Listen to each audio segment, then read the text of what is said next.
Hello అండి, అందరికీ నమస్కారం. ఇవాళ అయితే గుత్తి వంకాయ కూర ప్రిపేర్ చేస్తున్నాము. ఇవాళ రెసిపీ వచ్చేసి గుత్తి వంకాయ కూర. సో రాజులకి రాజు గుత్తి వంకాయని అంటారు కదా. సో ఆ వంకాయతో మనం గుత్తి వంకాయ చేస్తున్నాం. సో దీన్నే చాలామంది నూనె వంకాయ అని కూడా అంటారు. దీనికోసం ముందుగా మనం పేస్ట్ అయితే ప్రిపేర్ చేసుకుంటున్నాం. అందులోకి పల్లీలు చూడండి, ఇక్కడ పల్లీలకి పొట్టు తీయలేదు. యాక్చువల్లీ పొట్టు తీయకోకుండా వేస్తేనే టేస్ట్గా కూడా ఉంటుంది. సో అందుకని పల్లీలు, కారం, ఉప్పు, అలాగే పసుపు, అల్లం వెల్లుల్లి పేస్ట్ ఇవన్నిటిని కలిపి మనము మిక్సీ వేసుకుంటాం పేస్ట్ చేసుకోవడానికి. సో అలాగే వెల్లుల్లి. సో ఇప్పుడు మనము వీటికి ఆనియన్ కూడా యాడ్ చేసుకుంటాము. సో మళ్ళీ ఒకసారి చెప్తున్నానండి ఇందులో ఏమేస్తానని. పల్లీలు, వేగించిన పల్లీలు, ఉప్పు, పసుపు, కారం, కొబ్బరి పొడి, వెల్లుల్లి, ఓకేనా, అల్లం వెల్లుల్లి పేస్ట్, అలాగే కొంచెం ఆనియన్ కూడా ఇందులో వేసేసుకొని మొత్తం గ్రైండ్గా పేస్ట్ లాగా మనము మిక్సీ పట్టుకోవాలి. సో ఇదైతే మనకి మెయిన్ ఇంగ్రీడియంట్ ఫర్ గుత్తి వంకాయ. ఈ పేస్ట్ మనకి ఎంత టేస్టీగా ఉంటుందో కర్రీ అనేది అంత టేస్టీగా ఉంటుంది. సో మీలో ఎంతమందికి గుత్తి వంకాయ కూర ఇష్టమో నాకు కామెంట్ సెక్షన్లో కామెంట్ చేయండి. అలాగే మీకు ఈ రెసిపీ నచ్చితే కూడా నాకు కామెంట్ చేయండి. సో మీరు ఎలా చేస్తారో నాకు కామెంట్ కూడా చేయొచ్చు. సో ఇప్పుడు మనం ముందుగా పేస్ట్ని పట్టేసుకుందాము. సో ఇలాగ మనం గ్రైండ్ పెట్టుకున్నాక మనకి పేస్ట్ అనేది అయితే ఇలా వచ్చేస్తుంది. చూడండి, కన్సిస్టెన్సీ ఇలా ఉండాలి. సో దీనికోసం మనం మధ్య మధ్యలో వాటర్ అనేది యాడ్ చేసుకోవచ్చు. చాలామంది ఏంటంటే చింతపండు రసం వేసుకుంటారు, బట్ అమ్మ డిఫరెంట్గా చేస్తారనమాట. అందుకోసమే మీకు రెసిపీ చూపిస్తున్నాను. సో చాలా బాగుంటుంది. పేస్ట్ అనేది ఇలా ఉండాలి. సో ఇలా ఉంటేనే వంకాయకి బాగా పట్టుకుంటుంది అనమాట. సో ఇప్పుడు మనము పచ్చడి అయితే రెడీ అయిపోయింది కదా. సో మనం వంకాయలు అనేది మనం ప్రిపేర్ చేసుకుందాము. సో మనం ఇప్పుడు వంకాయలకి పేస్ట్ ఏదైతే పెడుతున్నామో చూడండి.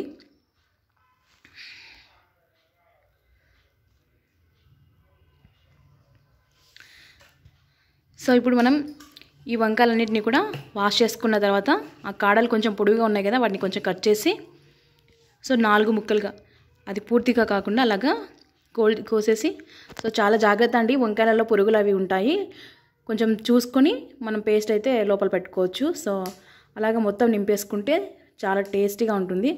సో చాలామంది వంకాయల్ని నూనెలో మగ్గించిన తర్వాత కూడా పెట్టుకుంటారు. సో మేమైతే ఇలా చేస్తాము. మీలో ఎంతమంది ఇలా చేస్తారో కామెంట్ సెక్షన్లో నాకు కామెంట్ చేయండి. సో ఈలోపు మనము ఇలాగ వంకాయలన్నిటికీ కూడా మనము ఇలాగ పేస్ట్ అనేది అయితే పెట్టేసుకొని రెడీ చేసుకుందాము. సో ఇప్పుడు మనం అంతా వంకాయలకి పేస్ట్ అనేది అయితే నింపుకొని పెట్టుకున్నాం కదా. సో కుక్కర్లో ఇప్పుడు ఆయిల్ అనేది అయితే వేసుకున్నాం. ఆయిల్ అనేది హీట్ అయింది. ఇప్పుడు పోపు కోసం కొన్ని ఆనియన్స్,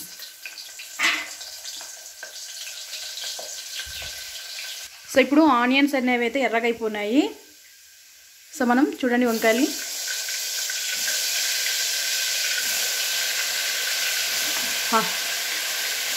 వ్యూవర్స్కి అయితే స్మెల్ తెలియట్లేదు, కానీ నాకైతే స్మెల్ వస్తుంది. ఇప్పుడిప్పుడే తినేసేయాలనంతగా మంచి స్మెల్ వస్తుంది కర్రీ.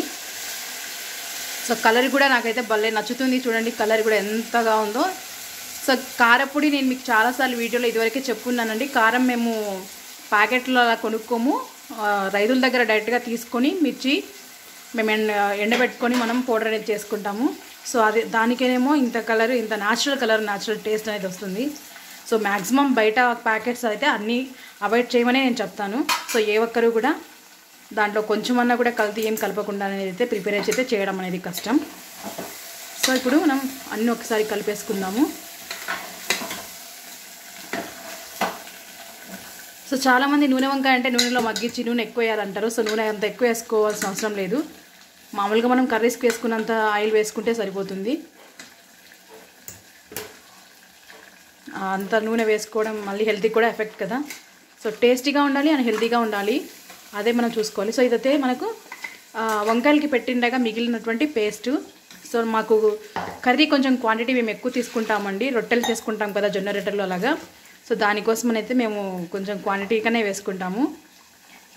సో ఇప్పుడు మనకి ఎంత అవసరమో అంత బట్టి, ఆ కర్రీని బట్టి మనము ఫ్లేవర్ని బట్టి వాటర్ అనేది కొంచెం యాడ్ చేసుకుంటాము. సో ఇప్పుడంతా కూడా ఒకసారి మనం దాన్ని కలిపేసుకుంటాము.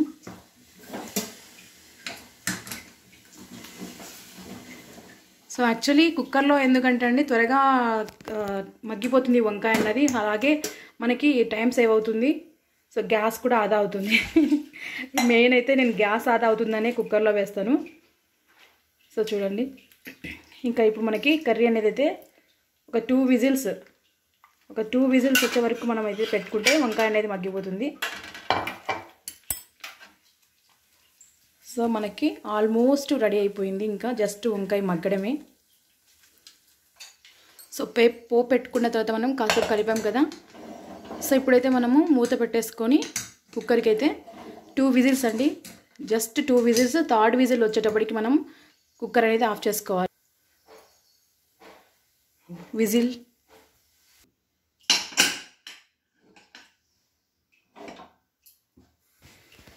సారీ అండి, ఇక్కడ వీడియో అయితే స్కిప్ చేసాము, ఎందుకంటే ఆ విజిల్స్ అంతా పోయినాక, గాలి అంతా పోయినాక తీద్దామని. సో ఇప్పుడైతే గాలి అయితే పోయింది. సో విజిల్ తీసేసాం కదా, ఇప్పుడైతే చూసేద్దాం. సో బాగా ఉడికిపోయినాయి వంకాయలు. గ్రేవీ కూడా చూడండి దగ్గరికి వచ్చేసింది బాగా. ఇప్పుడు మనం కొంచెం దీని మీద కొత్తిమీరతో గార్నిష్ చేసుకుంటాం. సో ఇప్పుడు కొత్తిమీరతో కొంచెం పైన అలా వేసుకుంటే అది ఆ వేడికి మగ్గిపోతుంది. సో ఆల్రెడీ కర్రీలో వేసాము. ఓకేనండి. సో నోరు నుంచే ఎంతో కమ్మనైన గుత్తి వంకాయ కర్రీ. నచ్చితే లైక్ చేయండి, కామెంట్ చేయండి, షేర్ చేయండి. Thank you. సో ఇక్కడ మనకి గుత్తి వంకాయలకి కాంబినేషన్గా రొట్టెలు అయితే మేము ఇష్టంగా తింటాం. సో ఇవాళ అయితే అమ్మని మేము వెరైటీగా కలర్ రైస్ అయితే చేయమన్నాము. సో అక్కడ అది రెడీ అవుతుంది. సో కలర్ రైస్కి సంబంధించిన వీడియో నేను మళ్ళీ సపరేట్గా చేస్తాను ఎప్పుడైనా. సో థ్యాంక్ యూ అండి. వీడియో నచ్చితే కనుక ప్లీజ్ సబ్స్క్రైబ్ చేయండి, షేర్ చేయండి, కామెంట్ చేయండి, లైక్ చేయండి. Thank you so much.